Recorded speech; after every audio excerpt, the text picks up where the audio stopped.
Corporate కంపెనీలు తమ ఉద్యోగుల సంతోషం కోసం రకరకాల ప్రయత్నాలు చేస్తాయి.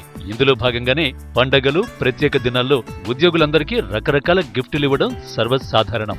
ఇలా ఇవ్వడం వల్ల ఉద్యోగుల్లో ఉత్సాహాన్ని నింపడంతో పాటు కంపెనీ తమను గుర్తిస్తున్నందుకు ఉద్యోగులు సంతృప్తి చెందుతారు.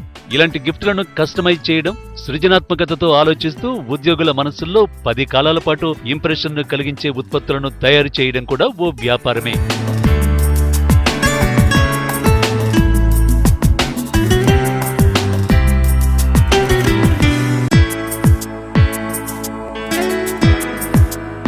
గిఫ్టింగ్ పై కార్పొరేట్లు రాను రాను ఎక్కువ ఖర్చు చేయడానికి ఆసక్తి చూపుతున్నాయని నిపుణులు అంటున్నారు.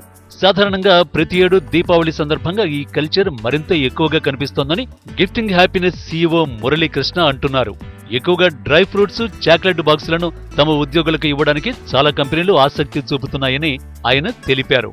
కార్పొరేట్ గిఫ్టింగ్ అంటే యూజువల్లీ ఇప్పుడు ప్రతి ఒక్క కంపెనీ వాళ్ళ ఎంప్లాయీస్ బాగోగులు చూసుకోవడానికి ఏ కంపెనీ అయినా రిక్రూట్ చేసుకున్నప్పుడు ఆలోచిస్తారు. వాళ్ళ ఎంప్లాయీస్ని సంతోషపరచడానికి ఏదైనా ఇస్తే బాగుంటుంది. పండగ కానీ, వాళ్ళ పర్సనల్గా ఏమైనా ఇంట్లో జరిగే బర్త్డే కానీ, వాళ్ళ మ్యారేజ్ యానివర్సరీస్ కానీ ఏదైనా ఇస్తే బాగుంటుంది అని ఒక ఆలోచన ప్రతి కంపెనీకి ఉంటుంది. సో మా కంపెనీ యొక్క ఇదేంటంటే, మేము ఒక 50 మంది ఉండే కంపెనీస్ కాడి నుంచి పైన 5,000 కాదు 10,000 మంది ఎంప్లాయీ స్ట్రెంత్ ఉన్న వాళ్ళకైనా సేవలు చేయడానికి మేము ఎప్పుడూ ఉంటాం సిద్ధంగా.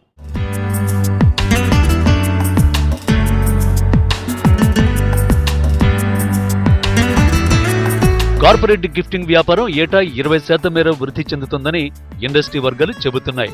టెక్నాలజీ పెరుగుతున్న కొద్దీ వోచర్స్, గిఫ్ట్ కార్డ్స్లకు డిమాండ్ బాగా పెరుగుతోందని, ఈ గిఫ్ట్ కార్డ్స్ ట్రెండ్ ప్రస్తుతం నడుస్తోందని నిపుణులు అంటున్నారు.